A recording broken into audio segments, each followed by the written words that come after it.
சொல்ல சொல்ல பின்னாடி சொல்லுங்கப்பா. உறுதிமொழி. நாங்கள் மாணவர் தலைவர்களாக மாணவர் குழு அமைப்பின்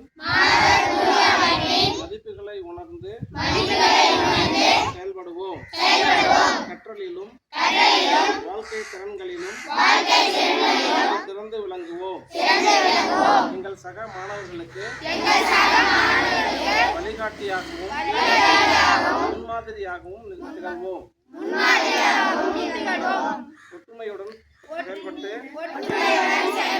எங்கள் பள்ளியின் பெருமையை காப்போம். குறிஞ்சி, முல்லை, மருதம், நெய்தல், பாலை, இந்த ஐந்து என்னதுப்பா? என்ன? ஐவகை நிலங்கள். அது பிரகாரம் நம் பள்ளியில் இது அரசாங்கத்தாலேயே ஒவ்வொரு டீம் குழுவாக பணியாற்றுறதுக்காக பிரிக்கப்பட்டுள்ளது. அது பிரகாரம் இன்னைக்கு ஒவ்வொரு குழுவோட கேப்டனும் பதவி ஏற்று